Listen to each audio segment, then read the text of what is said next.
हमारे खास मुलाकात कार्यक्रम में आज हमारे साथ हैं खास मेहमान बारां मियाड़ा से पधारे नाथूलाल निर्भय जी। नाथूलाल निर्भय जी से इनके जीवन परिचय के बारे में जानेंगे। साथ ही इन्होंने जो काव्य सृजन किया ये किसकी प्रेरणा से किया, इनसे हम बखूबी जानेंगे। आइए बात करते हैं नाथूलाल निर्भय जी से।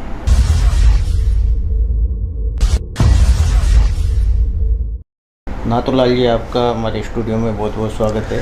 बहुत बहुत आभार सर आपका। नाथूलाल जी, अपने जीवन परिचय के बारे में बताएं। आप बारां जिले से आते हैं जी सर। और अपने काव्य यात्रा के बारे में भी आप दर्शकों को साझा करें। जी सर, मैं बारां से 20 किलोमीटर पास में हमारा गांव है, मांगरोड रोड पे। ग्रामीण प्रवेश में ही हम रहे। हमारी जो प्रारंभिक शिक्षा है गांव में हुई और उसके बाद पारिवारिक स्थिति बहुत कमज़ोर थी। पिताजी ने काफ़ी संघर्ष किया, परिवार में मैं बड़ा हूँ इसलिए मुझे भी उनके साथ काफ़ी संघर्ष करना पड़ा और 4 बहन भाइयों में से मैं बड़ा था और संघर्ष भी साथ चला और पढ़ाई भी साथ चली। दोनों ने काफ़ी मतलब किसी में हम पीछे नहीं रहे, मेहनत भी काफ़ी लगन से की और पढ़ाई भी काफ़ी मेहनत से की और उसी का परिणाम रहा कि कुछ समय बाद मैं पढ़ाई करते हुए सरकारी सेवा में अध्यापक के पद पर नौकरी लग गया। नौकरी में 2005 में लगा, लेकिन काव्य का जो ये रुझान था उस समय भी था जब मैं हमारे गांव के 15 अगस्त या 24 जनवरी कार्यक्रम होते थे। उस समय भी मैं जो गीत लिखता था तो उन गीतों को मेरे छोटे भाइयों के द्वारा या स्कूल के बच्चों के द्वारा जब मंच पे गाया जाता था तो लोग मतलब इंतज़ार करते थे कि यार वो उनके द्वारा लिखे हुए गीत गाने वाले बच्चे कब आएंगे। तो इस तरह से एक वो उस समय भी था, लेकिन बीच में परिस्थितियाँ ऐसी बनी कि 2005 के बाद पोस्टिंग मेरी थोड़ी गांव से दूर हो गई और वहाँ पर फिर वहाँ रहना पड़ा। तो वहाँ रहने से क्या हुआ कि वहाँ का जो वातावरण था वो इस तरह का नहीं मिल पाया, इसलिए थोड़ी उसमें बीच में मतलब नहीं लिख पाया मैं। और उसके बाद जब मैं 2013 में बारां आया और बारां में जब रहने लगा तो वहाँ लोगों से मुलाकात हुई, मेरे साहित्यिक लोग जो मिले और काव्यधारा से जुड़ा। उसके बाद फिर क्योंकि मैं गवर्नमेंट टीचर हूँ और हिंदी विषय से मैं MA किया हुआ हूँ, PG हूँ, तो इसलिए मुझे ज़्यादा कठिनाई नहीं आई कविता को समझने में। और कविता क्या है ये तो हम पहले से भी जानते थे, लेकिन उसकी और बारीकी जानने में मुझे ज़्यादा परेशानी नहीं आई। और विभिन्न छंदों में जो लेखन हमारे साहित्य के जो छंद हैं उनमें मैं लगातार उसके बाद फिर जब मैंने लिखना शुरू किया तो पीछे मुड़ के नहीं देखा और काफ़ी मेहनत की, सीखने का प्रयास किया। और तब से ये मतलब 16 से लेकर के 24 8 साल हो गए मुझे। 8 साल से अनवरत साहित्य की सेवा कर रहा हूँ और हिंदी के सभी जो छंद हैं व्याकरण के सभी छंदों में मेरी लेखनी चलाता हूँ, चाहे वर्णिक छंद हो या मात्रिक छंद हो, सभी छंदों में लिखने का प्रयास करता हूँ और सीखने का प्रयास करता हूँ। नाथूलाल जी, आपने जो काव्य लिखा वो किन किन विधाओं में लिखा? सर मैं पद्य में ज़्यादा लिखता हूँ। गद्य का मैंने प्रयास किया था लेकिन एक कहानी ही मैं लिख पाया, लेकिन पद्य में मेरा अच्छा रुझान है। पद्य में मैं कविताएं लिखता हूँ और कोई सा भी जैसे मुक्तक है, दोहा है, रोला, ये जितने भी हमारे हिंदू साहित्य के छंद है उन सभी छंदों में मैं अपनी कलम चलाता हूँ और मैंने खूब लिखा है सर।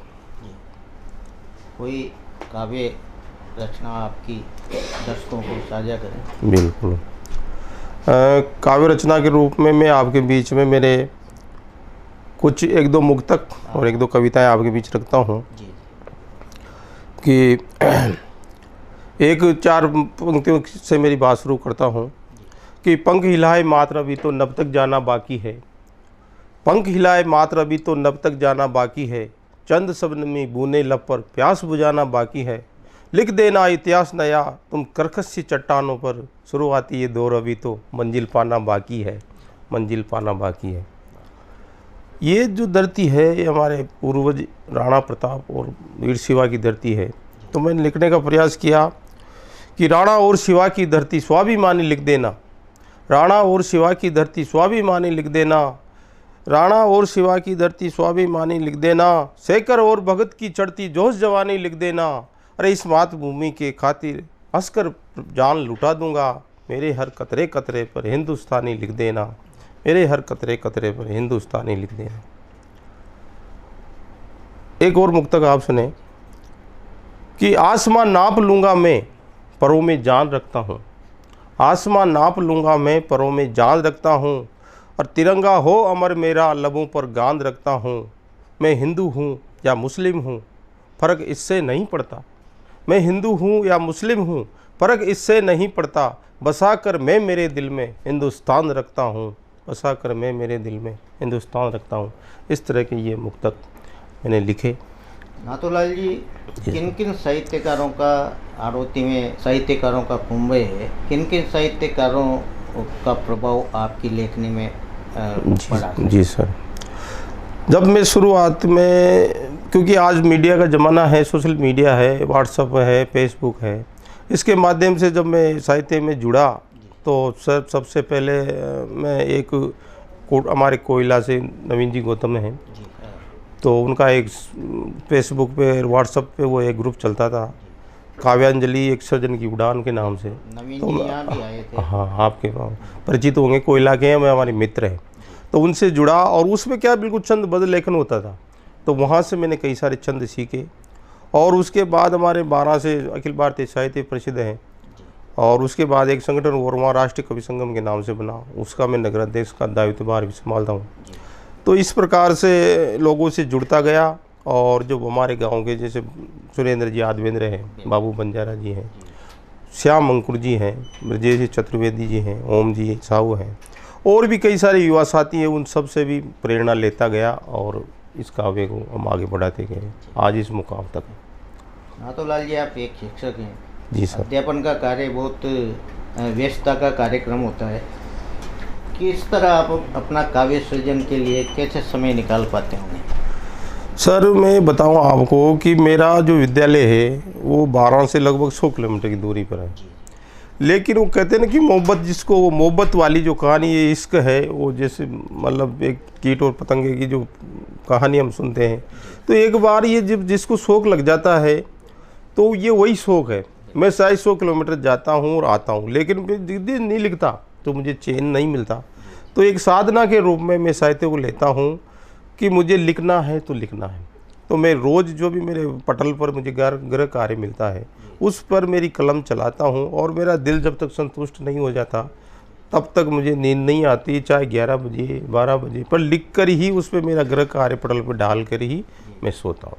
तो ये लगन है मेरी सर। नाथूलाल जी, जो आपने लिखा काव्य वो कोई पांडुलिपि के रूप में तैयार है या आप की कोई पुस्तक प्रकाशित के रास्ते पे है?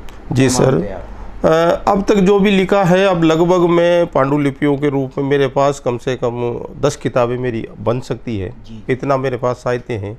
अब लगभग मैं यही प्रयास में हूँ। एक सबसे अच्छा मेरा कार्य जो है वो ये है कि 2016 से, जब कोरोना से पहले की बात है, मैंने संपूर्ण रामायण को, जो रामानंद सागर जी ने टीवी पे दिखाई है, पूरे उसके 100 भाग तो लगभग जितने भी भाग हैं पहले, और 40 भाग उत्तरकांड के हैं, तो संपूर्ण पूरे कांडों पर मैंने मेरी कलम चलाई है, और एक महाकाव्य जिसको हम कह सकते हैं कि एक महाकाव्य लिखने का प्रयास किया है। तो वो लगभग अब मैं पांडुलिपि उसकी तैयार करने जा रहा हूँ, और शीघ्र ही पहला महाकाव्य के रूप में वो सामने आएगा, और कई सारी वैसे 10 पुस्तकें मेरे पास बन सकती है। बहुत बढ़िया। नाथूलाल जी, आपकी कोई रचना और हमारे दर्शकों जी जी जी जी जी एक रचना और मैं आपके बीच रख देता हूँ सर। हम सब देशवासी हैं और देश हमारा आगे बढ़े, देश से हम सब प्रेम करते हैं। एक देशभक्ति की रचना आपके बीच रखने का प्रयास करता हूँ, लेकिन जिस प्रकार की कई सारी समस्याएं हैं उनको भी मैंने कविता में रखा है, तो आपके सामने रखता हूँ कि मुझे मेरे देश का सम्मान चाहिए, मुझे मेरे देश का सम्मान चाहिए, वंदे मातरम वाला गान चाहिए, मुझे मेरे देश का सम्मान चाहिए, वंदे मातरम वाला गान चाहिए, तिरंगे के लिए हम मर जाएंगे, मर के भी इसकी ही शान चाहिए, मुझे मेरे देश का सम्मान चाहिए।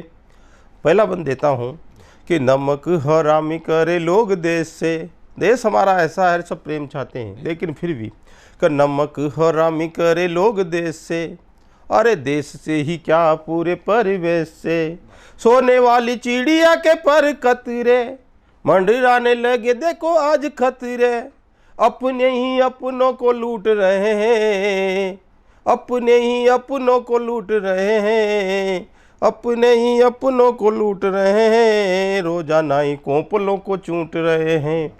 अरे वतन से जीने निज मान प्यारा है, ऐसे ही लोगों ने स्वाभिमान मारा है।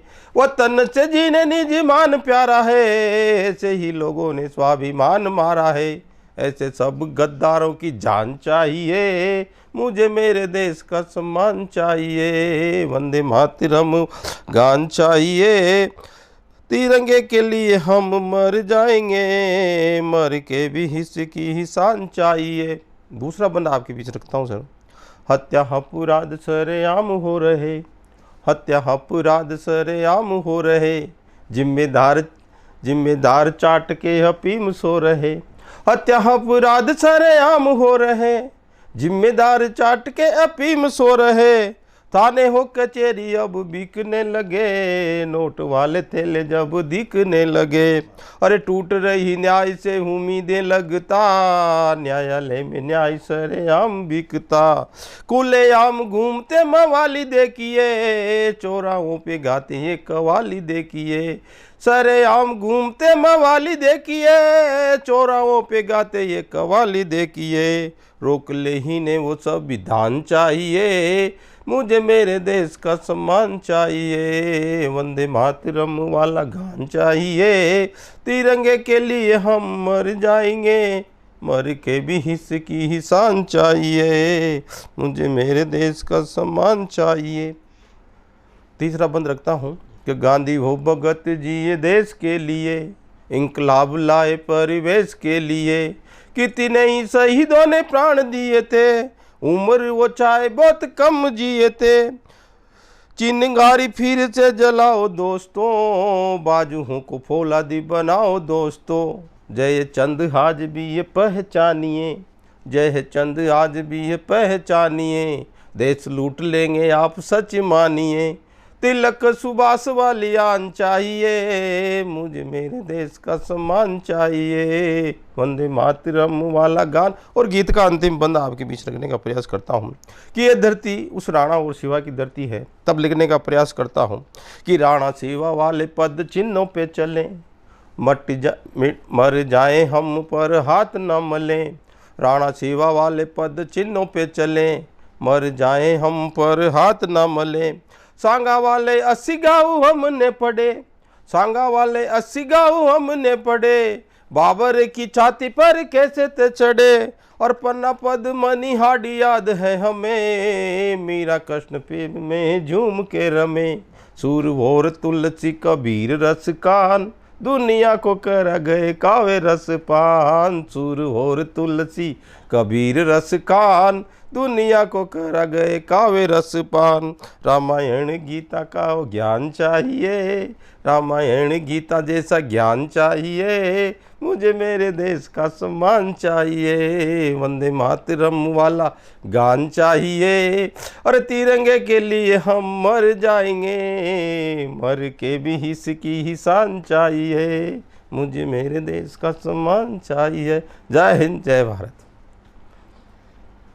नाथूलाल जी सर, आप जब पहली बार आपने काव्य जो मंच साझा किया जी सर, तो पहला कहाँ किया था, उस समय आपकी अनुभूति जी जी जी सर बिल्कुल सही है। काव्य लिखना और मंच पे परोसना एक बहुत अलग चीज़ है।